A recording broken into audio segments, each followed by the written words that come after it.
Daya masih terus mencari korban hilang usai gempa bermagnitudo 7,1 mengguncang prefektur Kumamoto. Bencana ini menewaskan sedikitnya 18 orang.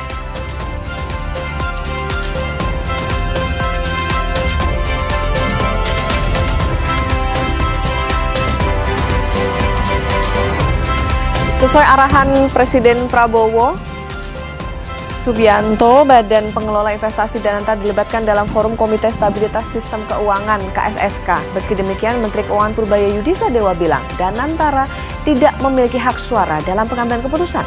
Seberapa besar urgensinya keterlibatan Danantara? Ada apakah berpotensi memicu konflik kepentingan? Kompas Bisnis nanti akan membahasnya.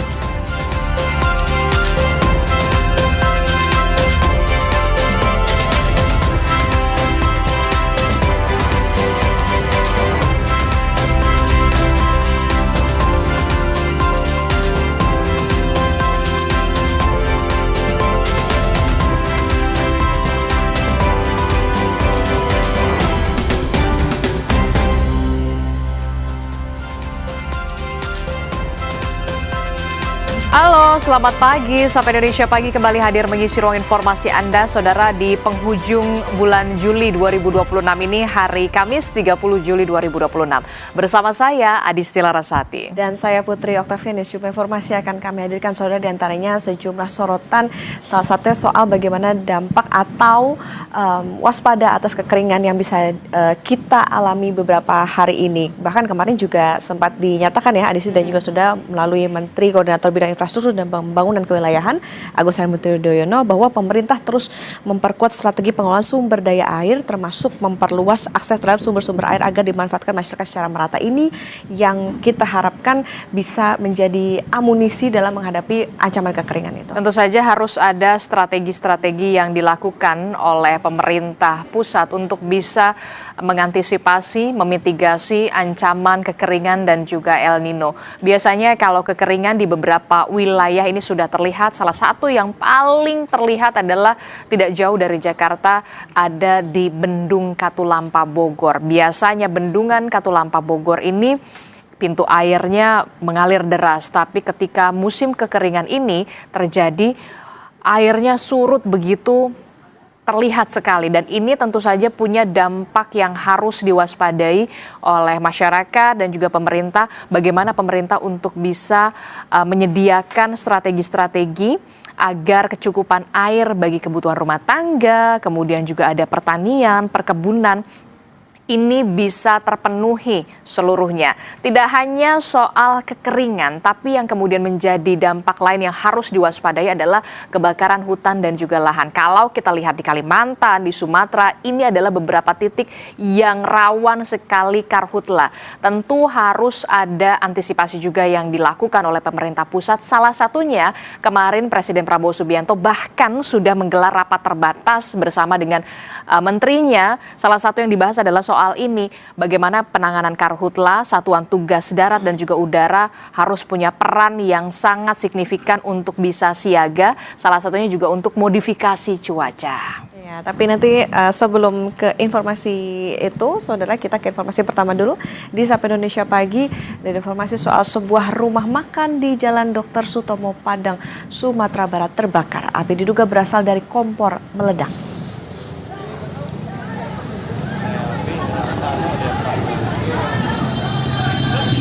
Api yang berasal dari dapur menjalar dengan cepat ke seluruh bangunan rumah makan di Jalan Dr. Sutomo, Kota Padang. Kobaran api yang terus membesar membuat panik warga. 4 mobil pemadam dengan 40 personel dikerahkan ke lokasi. Tidak ada korban jiwa dalam kejadian ini, sementara penyebab kompor meledak masih diselidiki.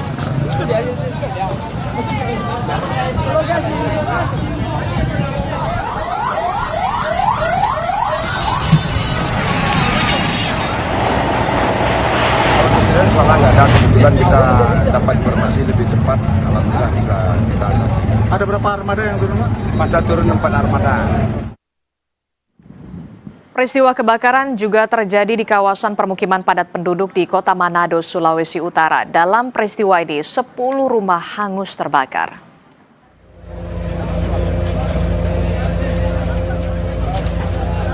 Kobaran api dengan cepat membesar dan merambat ke bangunan lain. Api diduga bermula dari salah satu indekos. Mendapat informasi kebakaran, petugas pemadam kebakaran langsung menuju lokasi untuk memadamkan api. Petugas sempat kesulitan karena terbatasnya akses masuk menuju sumber api. Petugas berhasil memadamkan api 2 jam kemudian. Penyebab pasti kebakaran masih diselidiki polisi.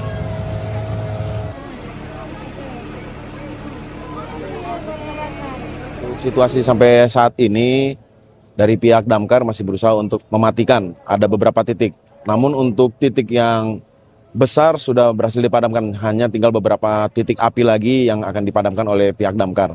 Dan untuk informasi hingga saat ini yang terakhir, bahwa yang terdampak yaitu adanya 10 rumah, 21 kakak, dan 82 jiwa yang terdampak dari kebakaran pada malam hari ini. Untuk penyebab pasti belum? Untuk penyebab pasti belum bisa kita ketahui karena dari pihak pemadam kebakaran sedang berusaha untuk memadamkan beberapa titik lagi. Kita ke informasi lainnya, Saudara. Seorang perempuan Parubaya ditemukan meninggal di kamar indekos di kawasan Petamburan, Grogol, Jakarta Barat. Polisi mengungkap adanya luka di tubuh korban. Penemuan ini berawal dari kecurigaan warga setelah melihat tetesan darah dari lantai 2 bangunan tersebut. Saat dilakukan pengecekan, mereka mendapati salah satu pintu kamar indekos dalam keadaan terkunci. Lalu saat dibuka ditemukan seorang perempuan yang sudah meninggal. Kemudian warga melaporkan kejadian itu ke polisi. Mengenai penyebab kematian, polisi masih menyelidikinya.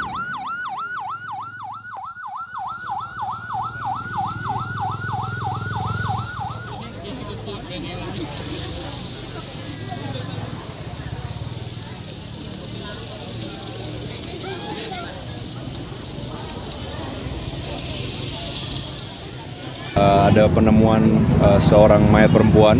Jadi anggota kami dari Polsek Grogol Petamburan beserta unit reskrim dari Satreskrim Polres Metro Jakarta Barat langsung mendatangi TKP. Sementara betul memang ditemukan seorang meninggal dunia, perempuan dalam kondisi meninggal dunia. Ditemukan ada luka di bagian kepala. Untuk sementara kami dari anggota kami sedang meminta keterangan dari para saksi dan mengumpulkan barang bukti yang ada. Untuk TKP juga sudah kami amankan. Ada tetangga-tetangganya yang sebelah kamar kosannya sama ya yang tinggal di sini, kita mintain keterangan, itu aja. Saudara, hampir sepekan kasus kematian seorang satpam yang jasadnya ditemukan dengan tangan terborgol di Waduk Jatiluhur, Purwakarta, Jawa Barat belum juga terungkap. Polisi mengaku terkendala minimnya saksi dan rekaman CCTV.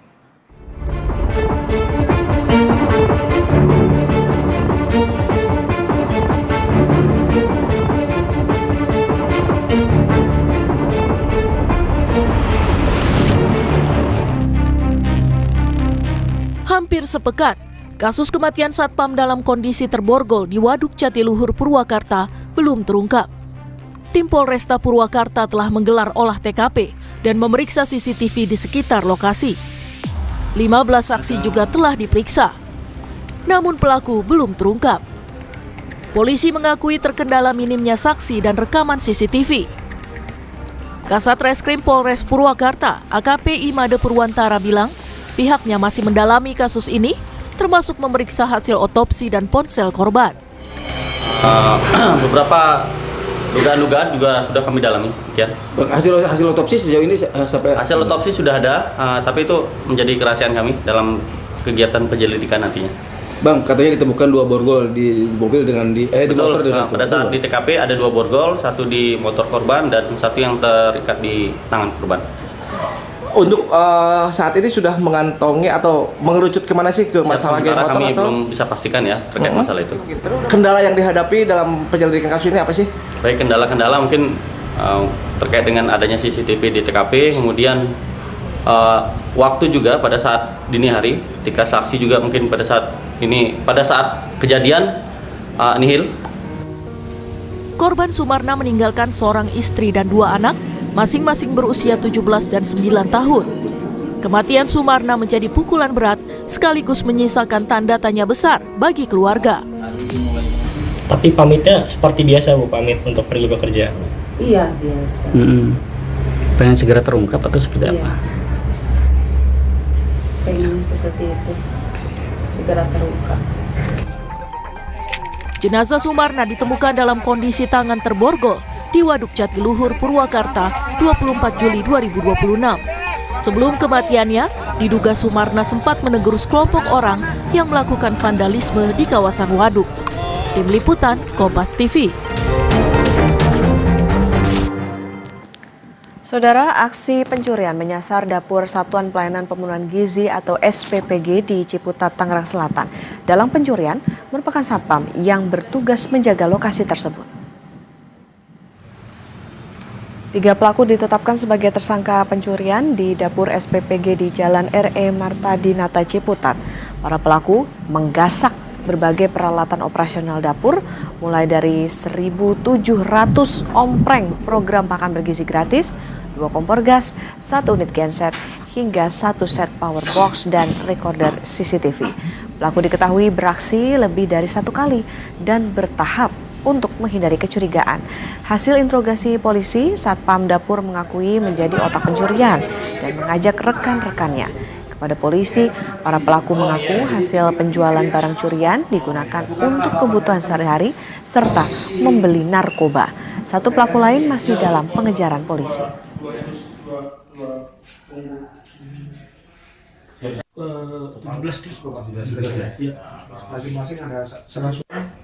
Ada kodenya.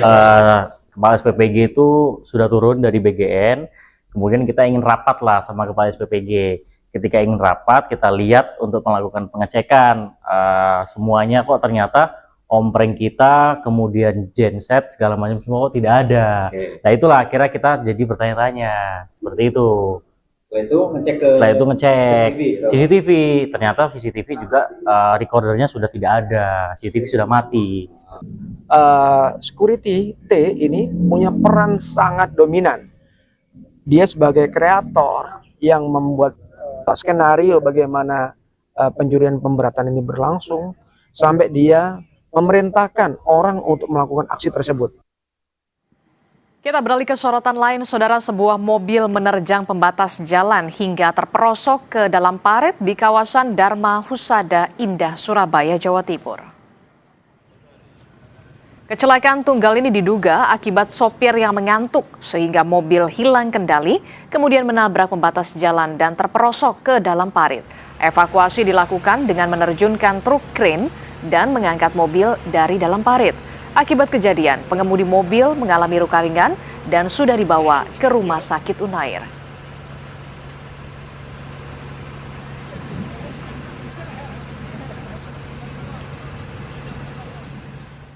Kecelakaan beruntun terjadi di Jalan Raya Lewi Panjang, Kota Bandung.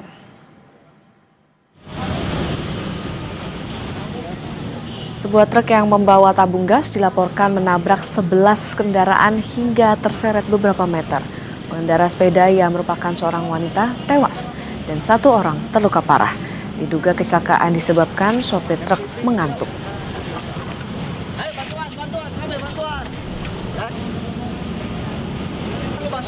Selamat siang, berdasarkan informasi awal ya, kendaraan truk pengangkut gas diduga kita mengantuk ya, dia berjalan oreng, begitu ke kiri dia menyerempet kendaraan yang sedang parkir, dia berbalik ke kanan menabrak pengendara sepeda yang akhirnya meninggal di tempat dan menabrak kendaraan yang di depannya yang melibatkan 11 kendaraan, 1 sepeda, 2 roda, gerobak roda.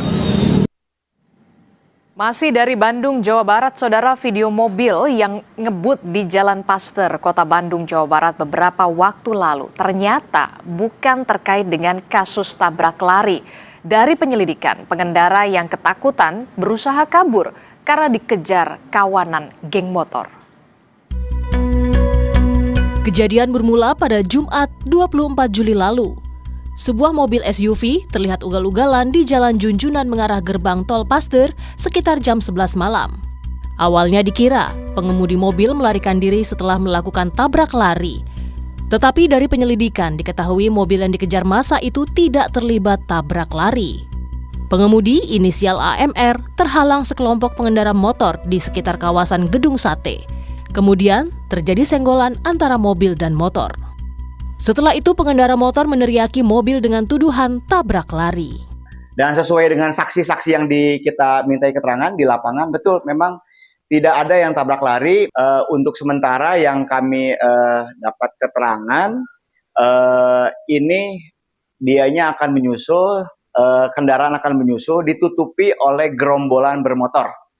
Ya, kurang lebih di sekitaran Gedung Sate jam setengah 11 malam.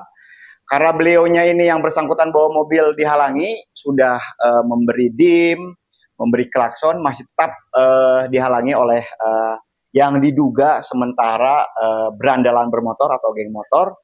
Akhirnya ada sentuhan motor dan mobil. Nah, hingga saat itu berawal dari sentuhan mobil itu diteriaki oleh berandalan motor tersebut tabrak lari. Polisi juga menjelaskan ada perusakan yang dilakukan pengendara motor terhadap mobil yang dituduh pelaku tabrak lari. Dari keterangan saksi, mobil yang melaju kencang adalah korban yang dituduh tabrak lari oleh segerombolan pengemudi motor. Abdul Rohim, Kompas TV, Bandung, Jawa Barat. Jejak dua kampung yang lama tenggelam karena proyek pembangunan bendungan muncul kembali akibat kemarau panjang melanda wilayah Banten. Informasinya kami hadirkan usai jeda, saudara.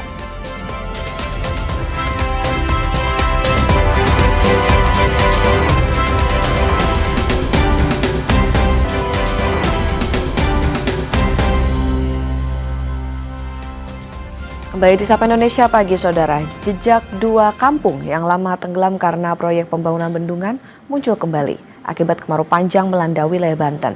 Sejumlah warga kembali ke lokasi kampung tersebut untuk sekedar bernostalgia. Seperti inilah penampakan bekas permukiman di Kampung Somang, Desa Sukarame, Lebak, Banten. Sisa-sisa bangunan, ruas jalan kampung, hingga hamparan sawah dan ladang yang dahulu menjadi sumber penghidupan warga, kini muncul kembali ke permukaan setelah bertahun-tahun tertutup genangan air.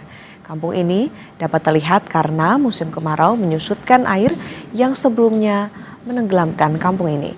Desa Sukarame dan Desa Sukaraja adalah dua desa yang sebagian wilayahnya ditenggelamkan untuk proyek pembangunan bendungan Kairan 2015 maksud kami sampai 2019.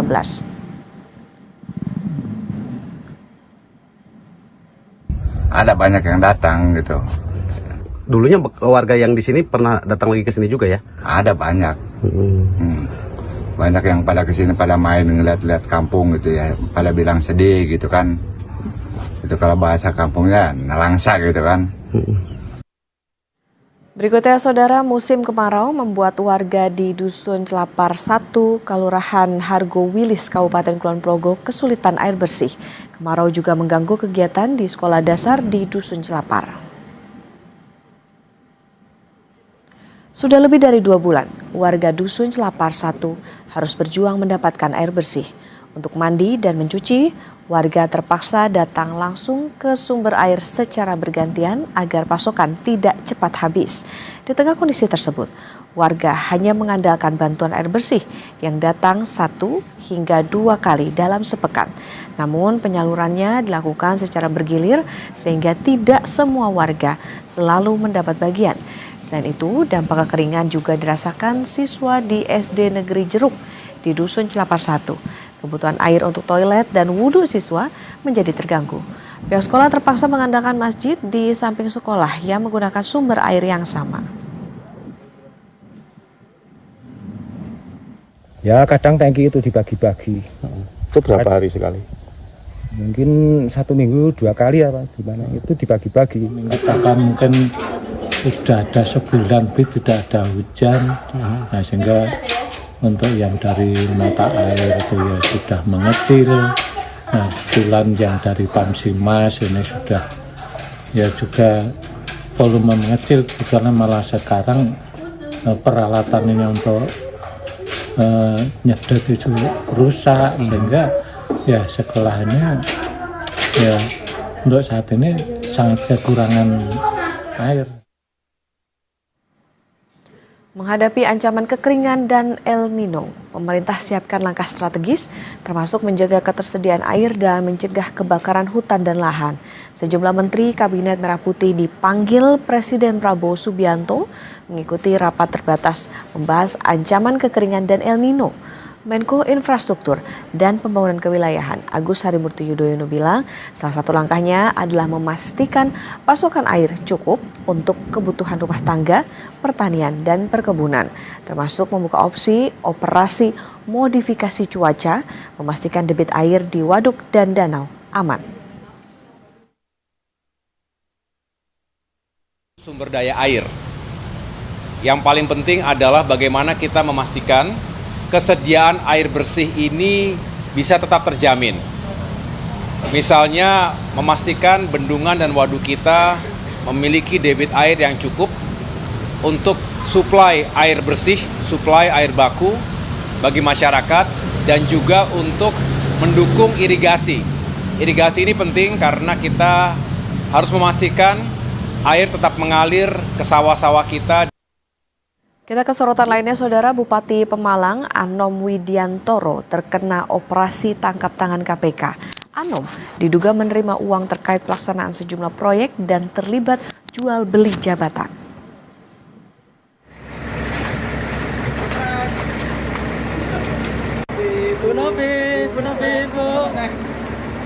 Aksi tangkap tangan berawal dari kegiatan penyelidikan yang berujung pada penangkapan 21 orang. 5 orang ditangkap di Jakarta, 15 orang di Pemalang, dan 1 orang di Purworejo. 5 orang termasuk Bupati Pemalang telah dibawa ke Gedung Merah Putih KPK Selasa malam. KPK menduga Bupati Pemalang menerima uang terkait pelaksanaan sejumlah proyek dan dugaan penerimaan uang jual beli jabatan. KPK menyita barang bukti berupa uang tunai lebih dari 2 miliar rupiah dari beberapa lokasi.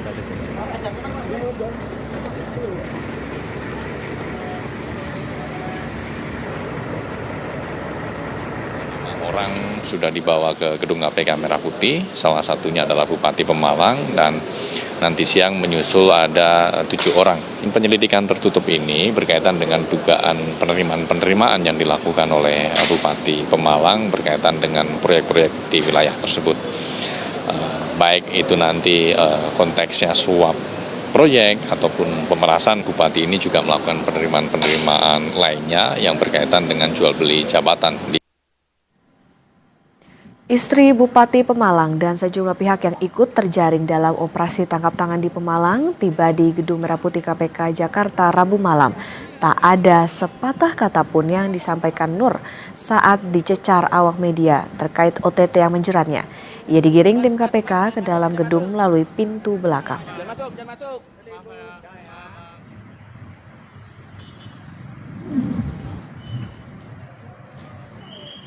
Kini kita ke informasi mancanegara, Saudara. Tim penyelamat di Jepang Barat Daya masih terus melakukan pencarian korban hilang usai gempa bermagnitudo 7,1 mengguncang prefektur Kumamoto. Bencana ini menewaskan sedikitnya 18 orang.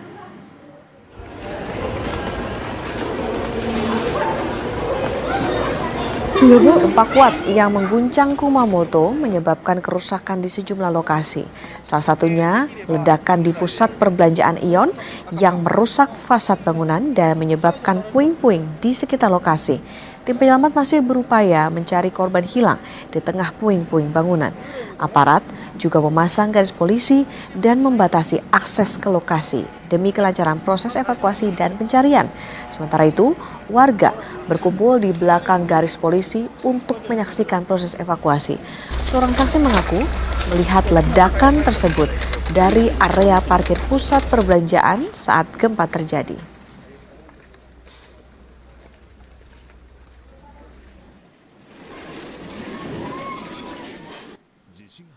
Gempa berkekuatan 7,1 magnitudo yang melanda wilayah Kumamoto pada Selasa sore waktu Jepang dirasakan para karyawan yang sedang bekerja. Karyawan langsung berlindung di bawah meja. Rekaman lainnya, Saudara, menunjukkan dahsyatnya gempa membuat penghuni apartemen panik.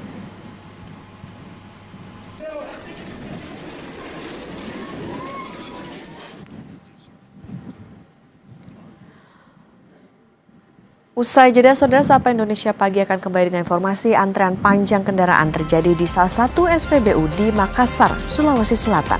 Sejumlah sopir truk mengaku harus mengantre berjam-jam untuk mendapatkan bahan bakar jenis solar.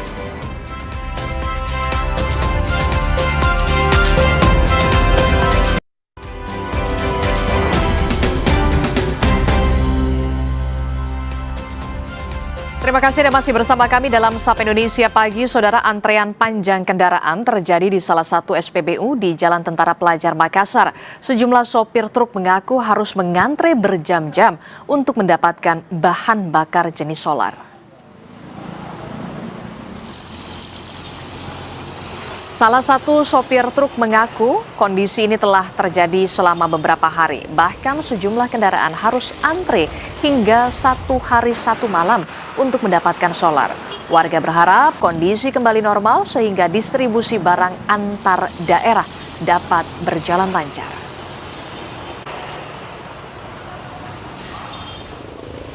Om, ini kita antri solar atau apa ini? Antri solar. Ya. Bagaimana memang solar Om di Makassar ini? Yes, setengah mati ini Pak, karena mengantri sampai 1 hari 1 malam biasa ngantri. Oh, biasa antri ke 1 hari 1 malam? Iya, berdam.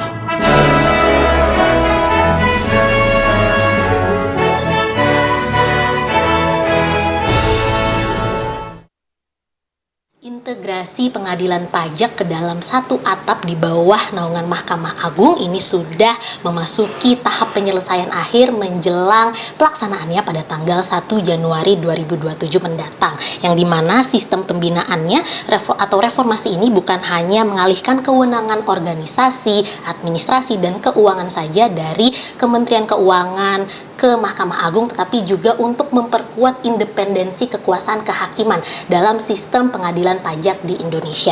Nah, bagaimana kesiapannya saat ini? Nah, kami akan bertanya langsung kepada Hakim Agung Kamar Tata Usaha Negara, Prof. Dr. Yodi Martono Wahyunadi. Selamat pagi, Prof. Yodi. Selamat pagi. Ya. Prof, ini bagaimana kesiapan Mahkamah Agung dalam menerima pengalihan organisasi, administrasi, dan juga keuangan pengadilan pajak mulai 1 Januari 2027? Ya, Mahkamah Agung pada prinsipnya sudah siap karena telah mempersiapkan proses integrasi ini secara bertahap. Jadi pertama melalui koordinasi dengan berbagai kementerian dan lembaga terkait, dan secara internal pada tahun 2024 melalui keputusan Ketua Mahkamah Agung nomor 11 tahun 2004 tersebut telah dibentuk suatu kelompok kerja penyatuan satu atap pengadilan pajak di bawah pimpinan Ketua Kamar Tata Usaha Negara.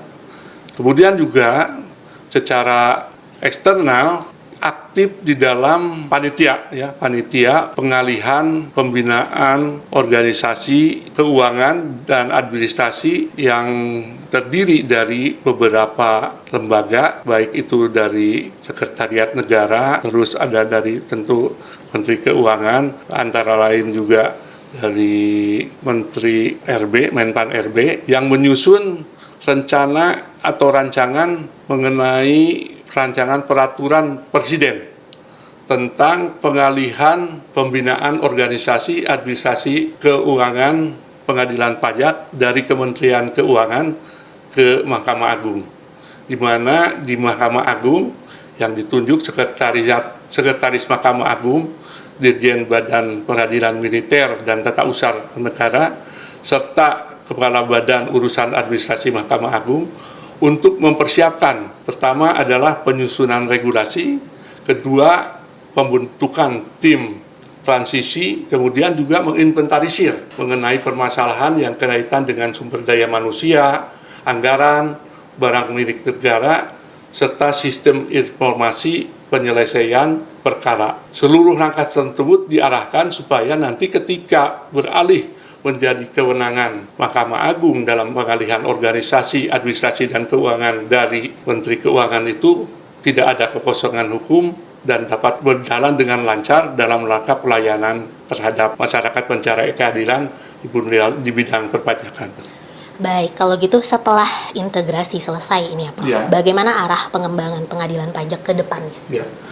integrasi merupakan fondasi bagi penguatan badan peradilan pajak, khususnya terutama menyangkut masalah kedudukan pengadilan pajak, yang dimana diharapkan dalam kaitan dengan kedudukan ini semakin kuat dan juga memberikan independensi bagi kompetensi hakim, aparatur, serta juga pengaturan hukum dalam rangka berbasis teknologi.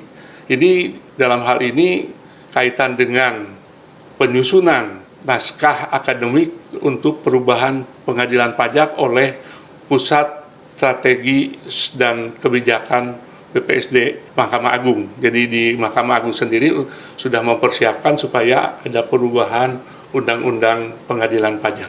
Baik, terima kasih banyak Prof. Yodi atas penjelasannya. Selamat melanjutkan aktivitasnya kembali. Sama-sama, terima kasih. Ya, saudara, integrasi pengadilan pajak ini tentu saja bukan hanya sebagai perubahan struktur tata kelola kelembagaan, tetapi juga menjadi momentum untuk memperkuat independensi kekuasaan kehakiman, dan tentunya dengan adanya perubahan ini dapat menciptakan proses pengadilan pajak yang lebih transparan, modern, dan juga dipercaya oleh masyarakat. Medina Andes, Adini Anissa, Kompas TV, Jakarta.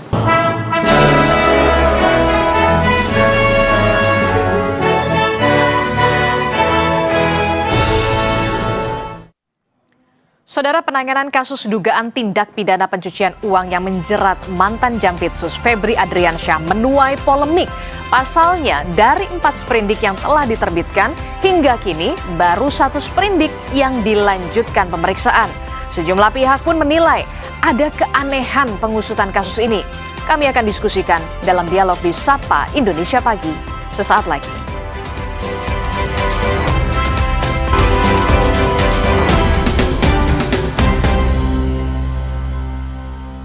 Saya pilih Le Mineral. Mineralnya bikin badan berasa lebih enteng. Le Mineral dari pegunungan terpilih mengandung mineral alami baik untuk tubuh. Segernya dapat, sehatnya juga dapat. Le Mineral. Baru seri gandum peanut butter. Wah, kacang! Iya, selai kacangnya asli, tebal, selembut butter, manis, asin, gurih. Selai kacangnya asli, tebal lagi. Seri gandum peanut butter, seenak itu, sekenyang itu. Dulu setiap sholat lutut gue sakit banget. Sekarang gue sadar tulang sendi sehat itu penting. Kolagena dengan kolagen, vitamin A dan kalsium membantu mempertahankan kekuatan sendi, tulang, dan kesehatan kulit. Kolagena banyak banget manfaatnya. Saya pilih Le Mineral. Mineralnya bikin badan berasa lebih enteng. Le Mineral dari pegunungan terpilih mengandung mineral alami baik untuk tubuh. Segernya dapat, sehatnya juga dapat. Le Mineral. 1, 2, 3, 4. 4 fresh aroma for you. Fresh Care Smash dengan 4 pilihan aroma. Double inhaler, bisa ngerok, ngerol, sampai pijit. 4 in 1. Fresh Care Smash. Fresh gayanya, fresh aromanya. Produktif di pagi hari, hasilnya pasti lebih berkualitas. Seperti lebah madu TJ, mencari sumber madu yang baik, dipanen di kematangan yang tepat, bantu jaga sehatmu. Madu TJ, kebaikan dari alam. Saya pilih Le Mineral. Mineralnya bikin badan berasa lebih enteng. Le Mineral dari pegunungan terpilih mengandung mineral alami baik untuk tubuh. Segernya dapat, sehatnya juga dapat. Le Mineral. Omehar, minyak ikan pilihan dari laut dalam. Omehar, suplemen omega 3 esensial. Dalam mini kapsul, lebih mudah ditelan. Diproses dengan teknologi modern di Amerika. Bantu pelihara kesehatan tubuh kini dan nanti. Ayo berjemur demi vitamin D. Onde mande. Kalau nggak bisa berjemur, onde mande. Bila perlu, minum MyWell Vitamin D 1000 IU untuk memenuhi kebutuhan vitamin D. MyWell Vitamin D 1000 IU. Punya apa kamu? Punya Aku Viva dan bisa punya Pajero Sport Impian atau trip ke Thailand. Dan juga emas batangan sampai uang miliaran. Beli Aku Viva dan dapatkan hadiahnya.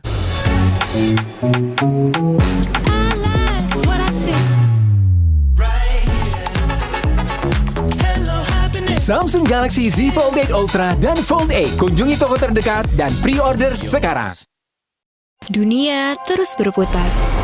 Begitu banyak hal yang berakhir Namun, banyak juga yang kembali dalam bentuk baru, memberi harapan baru. Seperti botol plastikmu yang dapat menjadi barang baru lagi melalui gerakan ekonomi sirkular nasional Le Mineral. Kini, plastik tidak lagi menjadi sampah, namun terus berputar dengan dipilah dan didaur ulang menjadi baru. Semua bisa mengambil peran penting dalam perputaran itu dari hulu ke hilir. Mulai dari kamu yang memilah sampah dari rumah, pemulung yang mengumpulkannya, hingga pekerja pabrik yang mendaur ulang. Bersama gerakan ekonomi sirkular nasional Le Mineral, mari jadikan botol plastikmu jadi baru lagi.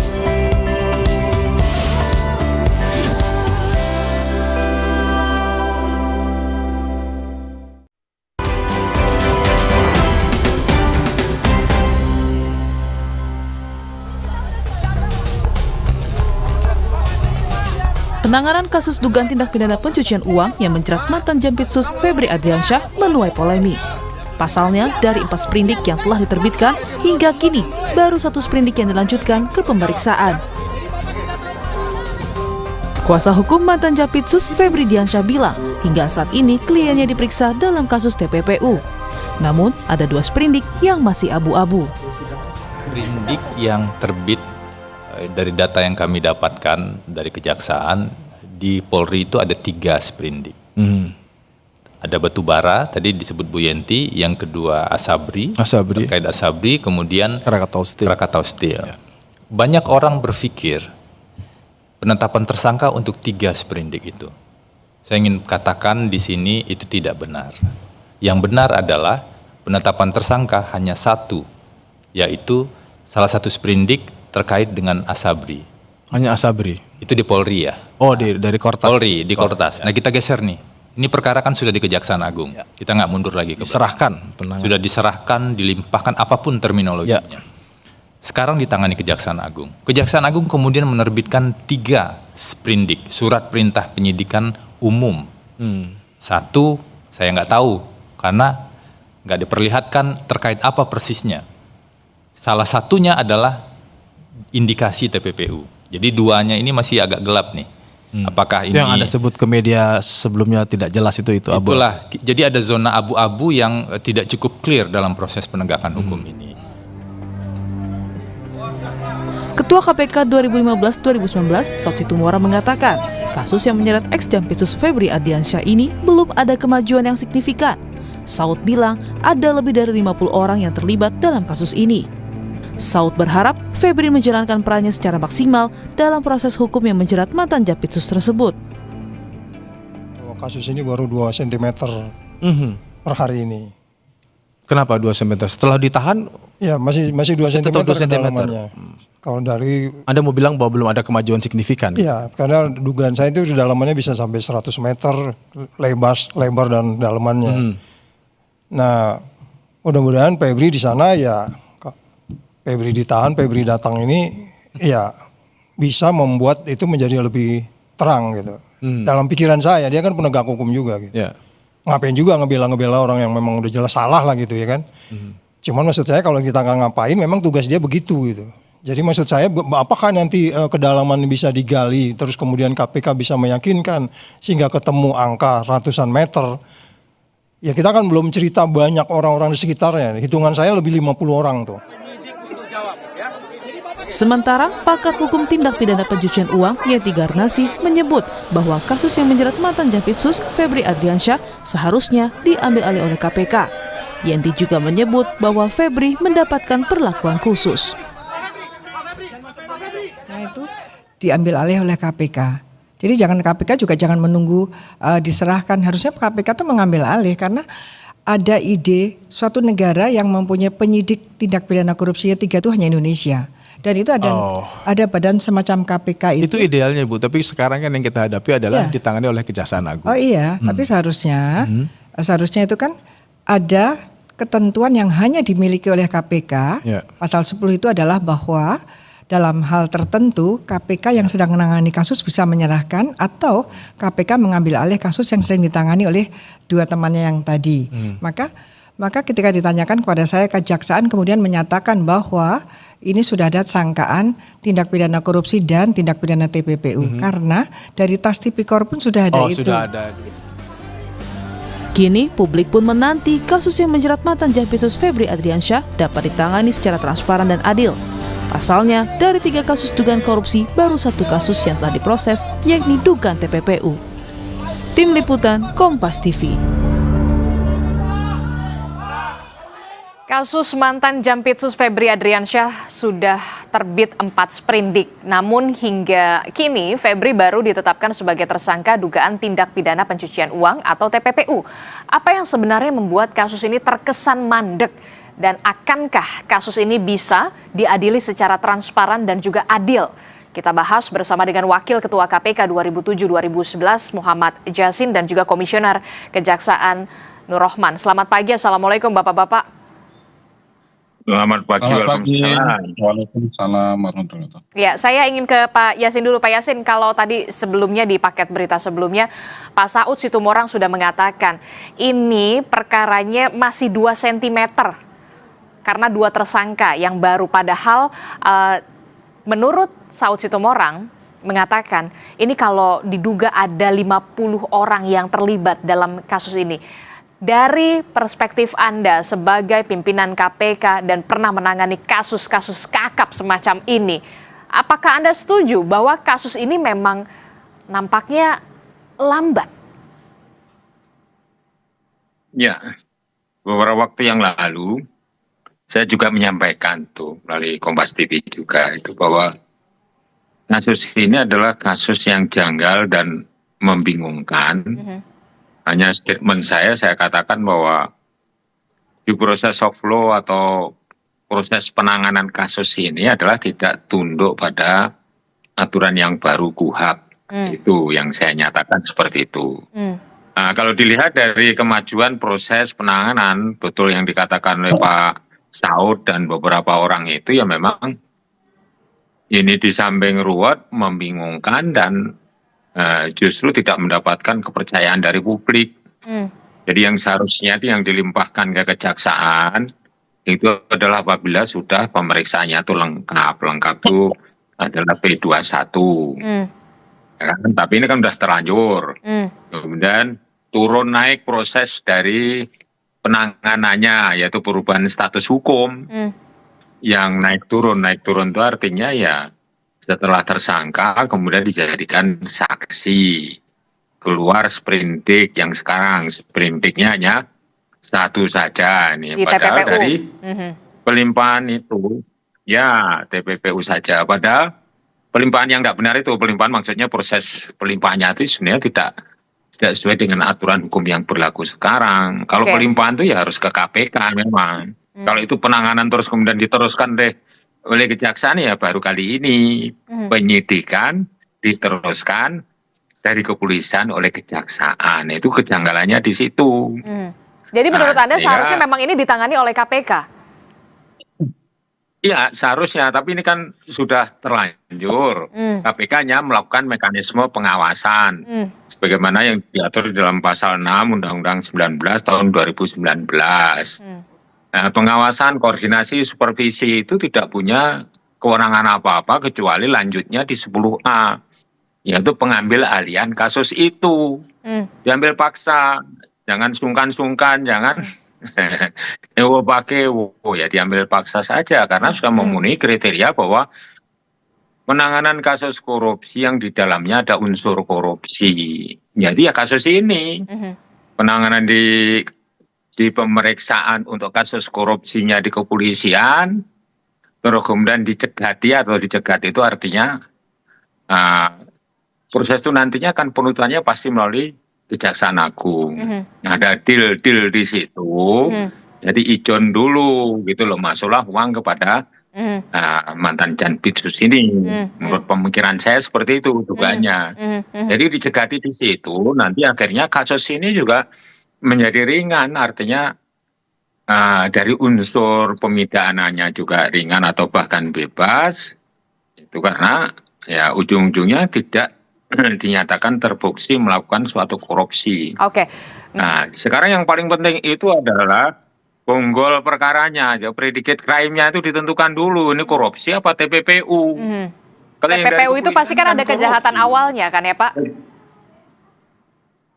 Ya, kejahatan awalnya, predicate crime-nya, kejahatan awalnya itu adalah ya korupsi yang tadi disinggung, itu kan ya penanganan kasus batubara, kemudian Asabri, dan juga Krakatau Steel kan, itu kan korupsi itu. Nah, terus kemudian, nah sekarang kalau yang diproses pada penyidikannya, petersangkaan pertama di kepolisian, tersangkanya yang pertama di kepolisian itu kan korupsi, gitu loh.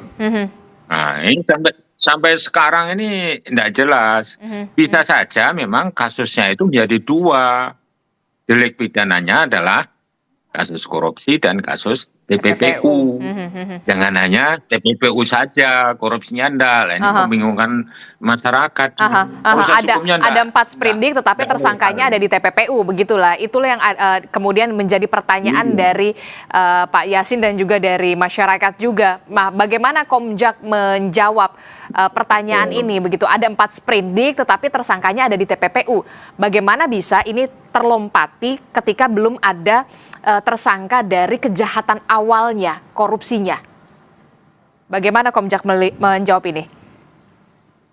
Ya, itu sebenarnya bagian dari strategi penyidikan di Kejaksaan Agung. Kenapa? Karena dari awal juga kita tahu bahwa proses penyidikan di awal itu di kepolisian banyak pro dan kontra. Kemudian ada 3 sprindik di Kejaksaan Agung, kemudian ditambah dengan TPPU. Debatable-nya adalah kaitannya predikat crime-nya. Di sini sudah disebutkan bahwa kemungkinan predikat crime-nya adalah penyalahgunaan kewenangan dalam kewenangan dan jabatan selama yang bersangkutan mengabdi di Kejaksaan Agung. Sehingga ini strategi makan bubur panas, bukan potong tumpeng.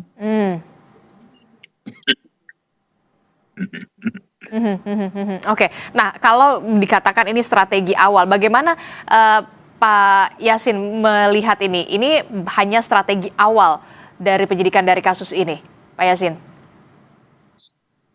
Ya, dugaan konflik kepentingan apabila kasus itu ditangani kejaksaan itu sudah mulai muncul sekarang ini. Jadi jangan sampai ada arah penanganan kasus hukum ini, karena yang bersangkutan adalah mantan high ranking official atau pejabat tinggi yang ada di kejaksaan. Ada Iwo Pakewo dari stafnya yang juga ikut menangani, walaupun sudah ada tuh tim khusus ya yang menangani, ada beberapa orang yang memang belum pernah menjadi bawahan daripada mantan Jampitsus ini, tapi tetap saja karena adalah korp adiaksa atau korp kejaksaan. Jadi adanya dugaan masyarakat bahwa penanganan kasus ini penuh konflik kepentingan, terus kemudian di awalnya saja sudah dibuat ruwet atau sengaja melanggar aturan. Ini menjadi tidak prudent atau tidak, katakanlah itu tidak fair itu penanganan kasus ini. Jadi masyarakat ini dibuat bingung terus karena ya ditandai dengan proses hukum yang cara penanganannya itu tidak pas gitu loh. Apabila itu dikatakan strategi, itu juga tidak pas juga strateginya. Korupsinya harus tetap ada. Sprindik itu jangan membuat suatu katakanlah dugaan-dugaan publik itu menjadi ini udah ada tanda-tanda konflik kepentingan penegakan hukum ini. Nah, nanti ya hasilnya juga tidak akan bagus dan hiruk pikuknya itu akan berlanjut. Nah, makanya yang paling bagus memang KPK tidak hanya supervisi dan koordinasi di bidang penindakan atas kasus mantan Jampitsus ini. Jadi memang juga harus diambil alih dengan alasan yang sudah saya sebutkan tadi, penanganan kasus korupsi yang mengandung unsur korupsi di dalamnya.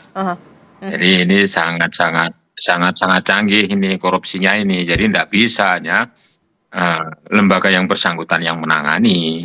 Sebenarnya kalau ada istilahnya tuh kerelaan, keikhlasan dari kejaksaan dan agar tidak menimbulkan suatu katakanlah hiruk pikuk di publik ini berbagai pendapat, karena akan menyoroti terus, ini menjadikan perhatian masyarakat yang besar, dan karena kasus korupsinya adalah kasus mega korupsi ini belum pernah ditemukan tuh sampai ratusan miliar seperti itu, dan emasnya Itu artinya Anda sepakat juga dengan pernyataan dari Pak Saud Situmorang yang mengatakan bahwa ujung-ujungnya nanti Anda juga sepakat, itu artinya Anda sepakat bahwa memang dalam kasus ini ada banyak juga orang-orang yang terlibat, bahkan Saud Situmorang mengatakan diduga ada 50 orang yang terlibat. Pak Yasin. Ya, kalau banyak yang terlibat begitu, pasti itu konflik. Iya, setuju saya. Mendengar suara saya? Ya, silakan dilanjutkan. Halo? Silakan dilanjutkan Pak Yasin. Ya, kalau ini melibatkan orang banyak ini, penanganannya memang menjadi banyak unsur-unsur konflik kepentingannya. Jadi konflik kepentingannya itu apa? Antara lain ya, independensi penanganan kasus ini oleh Kejagung ini menjadi diragukan itu. Apalagi yang 50 orang atau yang banyak orang itu yang terkait itu adalah memegang suatu kekuasaan di dalam pemerintahan ini. Itu akan menjadikan sumir ini penanganan kasus ini.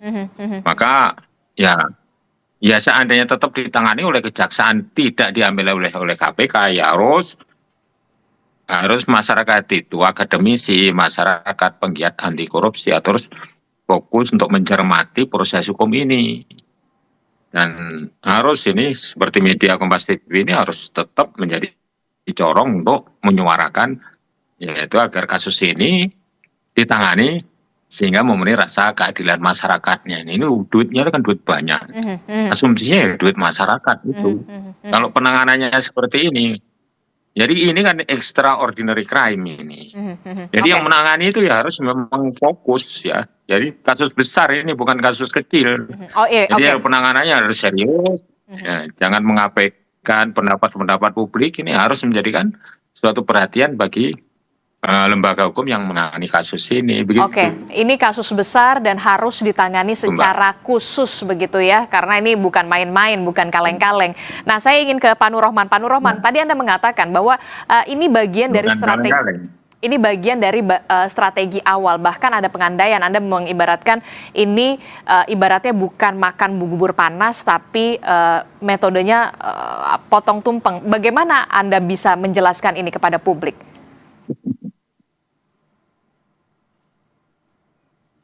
Halo, yang saya maksud tadi itu strategi. Apakah suara saya terdengar? Silakan. Ya, ini strateginya saya analogikan dengan makan bubur panas, bukan potong tumpeng. Kenapa? Kita tahu latar belakang proses penyidikan di sini adalah kenapa kejaksaan adalah strategi sinergisitas ataupun harmonisasi antara APH di kepolisian dan kejaksaan dan KPK. Kenapa? Karena dari awal juga kita ketahui begitu gaduh di awal, kemudian proses penyidikan sudah di kejaksaan dan konsentrasinya adalah kita mendorong agar proses penyidikan penanganan perkara FA ini bisa berjalan profesional dan berintegritas. Caranya bagaimana? Tentunya pengawasan ataupun supervisi dilakukan oleh lembaga-lembaga yang terkait, termasuk juga pengawasan eksternal, baik dari Komisi Kejaksaan ataupun organisasi-organisasi kemasyarakatan, termasuk juga PES, agar kasus ini bisa terang benderang, perlu pengawalan dari eksternal. Oke, lantas bagaimana dengan barbuk ini juga kan kalau tadi kita lihat ya, dari tadi barang bukti ini luar biasa Pak Yasin, Pak Nur Rohman, fantastis sekali, 74 kg emas, bahkan sudah dikonfirmasi itu emas asli, ada berbagai macam pecahan mata uang asing ratusan miliar, di gepokan-gepokan yang berbeda. Tentu ini ada kode-kode lah ibaratnya begitu ya. Kalau kita bisa dari kacamata Anda sebagai pimpinan KPK yang pernah menangani kasus kakap semacam ini. Tapi kemudian kita lihat kuasa hukum dari Febri Diansyah mengatakan, mempertanyakan agar kejaksaan bisa membuktikan siapa pemilik dari emas dan juga uang ini. Bagaimana Anda melihat ini Pak Yasin? Ya, justru itu yang menjadi permasalahan ya. Di TPPU itu pasal 77, 78 itu, bahwa apabila itu sudah diakui adalah miliknya, ini permasalahannya kan belum diakui. Belum tentu kalau diakui oleh miliknya. Oke, Anda melihat ini juga suatu kejanggalan? Iya, kejanggalan ini. Bisa saja itu nanti tidak diakui. Sehingga pembuktian yang diatur dalam pasal 7778 yang saya singgung tadi, pembuktian terbalik oleh yang pemiliknya itu asalnya dari mana. Kalau dia tidak bisa menjelaskan, maka dia apa hartanya itu disita kan. Disita itu artinya masuk dalam kas negara. Demikian juga dalam apabila ini kasus sprindik-nya juga itu rangkap, deliknya dia korupsi ya TPPU di pasal 38B besar itu Undang-Undang 3199 Yungto, Undang-Undang nomor 20 tahun 2001 itu 38B itu bahwa apabila proses hukum status seseorang itu sudah menjadi terdakwa itu harus menyampaikan laporan harta kekayaan. Apabila tidak bisa membuktikan harta kekayaan itu asalnya dari mana, yaitu disita negara dan juga diberikan sanksi hukum tidak hanya untuk disita dan orangnya dibebaskan. Dia proses hukum. Jadi kita mengharapkan bahwa ini ada double delik yang harus disematkan kepada mantan Jampitsus ini. Oke, jadi artinya harus ditersangkakan. Jadi menurut Anda perlu pembuktian terbalik. Kalaupun memang Febri Adriansyah mengatakan penyidik buktikan saja soal barang bukti ini. Ya harus dari penyidiknya harus meyakinkan kepada publik khususnya setelah melakukan pemeriksaan bahwa ini adalah miliknya. Cara-cara untuk bisa yaitu mendapatkan pengakuan bahwa itu miliknya itu adalah cara-cara khusus yang dimiliki oleh penyidik dari informasi yang didapatkan, barang-barang bukti yang diperoleh dari pelimpahan kasus itu dari kepolisian kepada kejaksaan. Itu kan semua diserahkan. Jadi ini harus bisa membuktikan hanya itu adalah miliknya, jangan hanya rampas-merampas kemudian tidak diakui.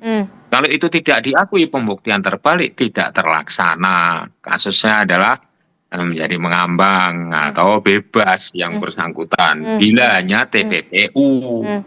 Kalau itu kasusnya juga kasus korupsi menyambung ke proses berikutnya di lembaga lain, yakni dari kepolisian ke kejaksaan, itu masih ada juga mekanisme pembuktian terbalik, yaitu pasal 38B Undang-Undang Tindak Pidana Korupsi. Itu harus membuktikan. Kalau tidak mampu membuktikan asal-usul, di samping dijerat pidana juga disita harta kekayaan yang tidak bisa dibuktikan oleh yang bersangkutan, maka disita untuk negara.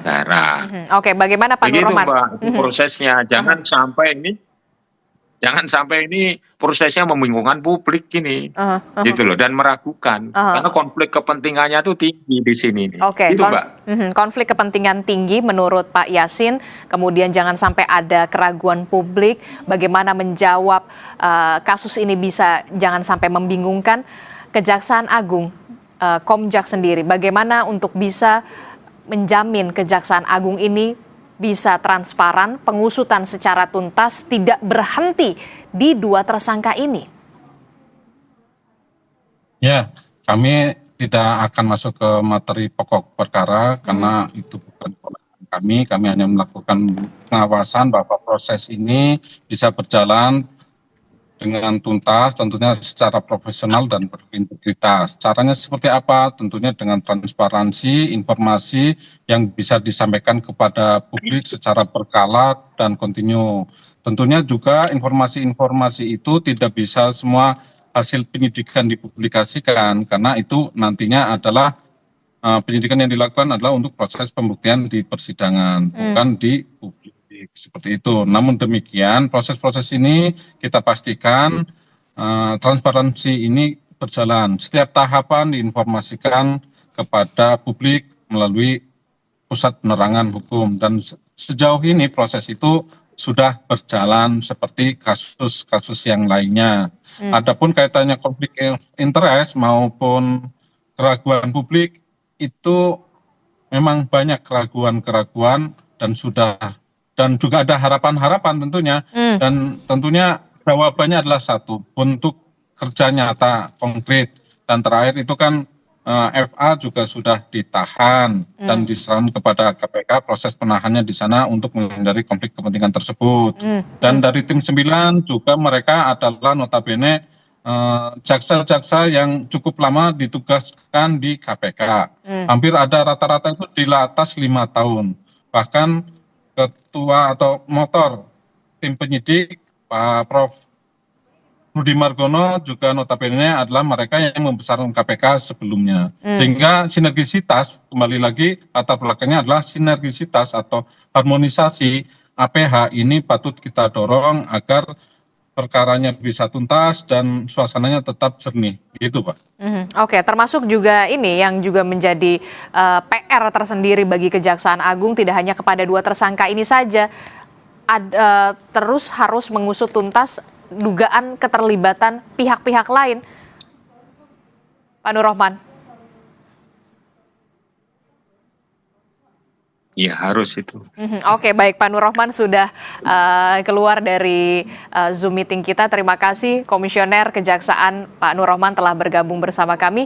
Terakhir saya ingin tanya juga berarti ke Pak Yasin. Pak Yasin, karena tadi sudah pamit undur diri duluan Pak Nur Rohman tak apa, tapi kemudian apa poin kritis Anda terkait dengan pengusutan kasus ini, termasuk juga pesan Anda kepada tim 9 yang mengusut kasus ini? Jangan sampai ini hanya berhenti di 2 tersangka ini saja.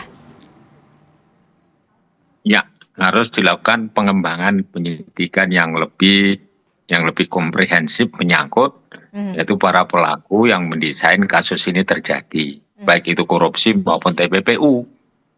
Nah, ini yang harus mengamati. Ya, kalau di kepolisian kan sudah banyak yang tersangka itu dari ketiga kasus itu. Maupun di pesannya bahwa jangan sampai ada suatu perlakuan yang khusus. Perlakuan khusus itu misalnya saja nih waktu proses penahanan.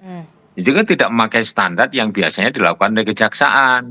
Kalau KPK kan hanya ketitipan gitu loh. Jadi tidak bisa memperlakukan itu misalnya saja titipan dari penegak hukum lain, terus kemudian SOP-nya adalah SOP KPK, kan memang tidak gitu. Jadi memang KPK tidak mengakui bahwa itu ada perlakuan khusus. Dari konflik interest yang saya sampaikan, dari penanganan penahanan saja sudah ada perlakuan khusus. Ini udah sangat meragukan, apalagi proses-proses berikutnya nanti. Jadi yang menyangkut mengenai pemberkasan dakwaan pada waktu dinaikkan kepada proses persidangan. Nanti banyak kejanggalan-kejanggalan lagi yang akan muncul. Dugaan saya begitu. Nah, ini dari awal saja sudah terduga seperti ini. Penanganan kasusnya yaitu sprindiknya juga sudah membingungkan.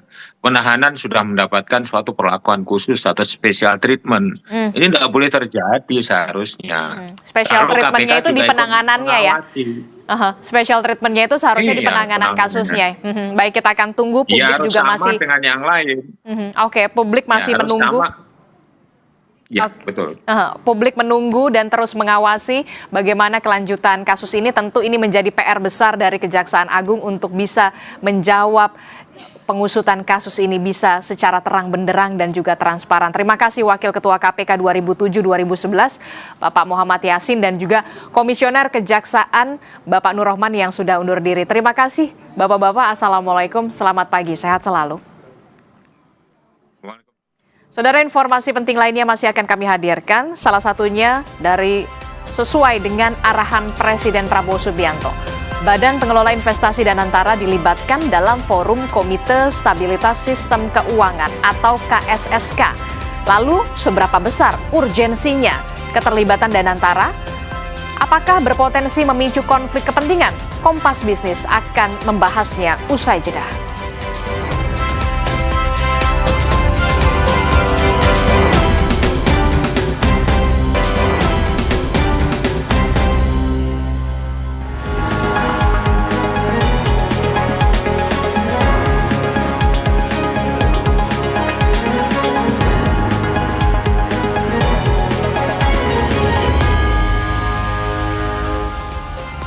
Saatnya Anda menyaksikan Kompas Bisnis, Saudara, bersama saya, Ian Rahman.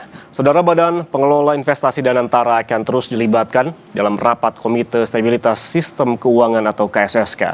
Meski demikian, Menteri Keuangan Purbaya Yudisadewa menegaskan Danantara tidak memiliki hak suara dalam pengambilan keputusan. Menteri Keuangan Purbaya bilang hadirnya Danantara dalam rapat KSSK, yakni untuk mendengar masukan sehingga bisa selaras dengan antar regulator dan dapat saling menjaga perekonomian Indonesia. Menurut Purbaya, dengan adanya masukan dari Danantara, KSSK bisa mengetahui lebih dalam di dunia bisnis. Meski demikian, Purbaya memastikan Danantara tidak memiliki hak suara dalam keputusan pada rapat KSSK. Di sisi lain, menurut Danantara, dengan keterlibatannya di KSSK, setiap keputusan yang diambil KSSK dapat lebih berdampak terhadap pertumbuhan ekonomi nasional.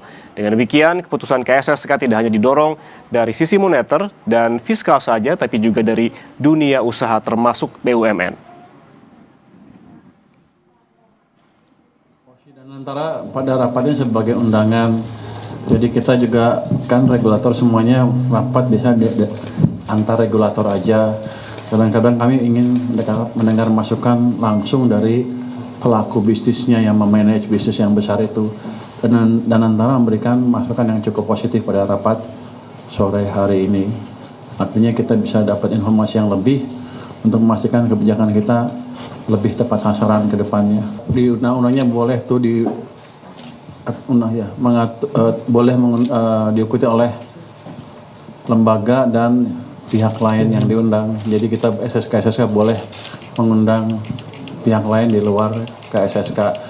Tapi dalam keputusan, Danantara tidak akan punya hak suara, kira-kira gitu. Dan beri masukan dan melihat proses yang terjadi seperti apa. Dan kita harapkan sih nanti kebijakannya kalau penting banget, Danantara nggak akan ikut nih.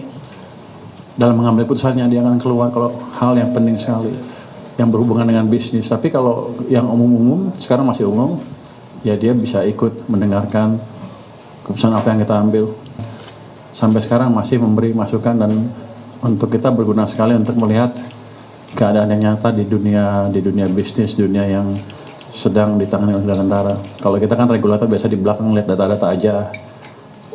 Kadang-kadang ada kemungkinan menerjemahkan datanya agak meleset sedikit. Jadi Danantara memperkaya kita dengan informasi tambahan di situ. Sebelumnya, Saudara, Presiden Prabowo Subianto meminta Komite Stabilitas Sistem Keuangan atau KSSK untuk melibatkan Danantara dalam koordinasi keuangan. Langkah ini dilakukan untuk menjaga stabilitas sektor keuangan sekaligus mendukung pencapaian program prioritas pemerintah. Pejabat sementara Gubernur Bank Indonesia Destri Damayanti bilang arahan ini disampaikan Presiden dalam pertemuan khusus bersama jajaran KSSK dan Danantara di Istana Kepresidenan pada Senin sore. Sinkronisasi kebijakan antara BI, OJK, LPS, dan Kementerian Keuangan dinilai krusial agar setiap kewenangan lembaga berjalan efektif. KSSK berkomitmen mengoptimalkan peran masing-masing anggota dalam mengawal agenda ekonomi dan pembangunan nasional. Kami yang diundang ini KSSK ya, KSSK plus ada Danantara tadi.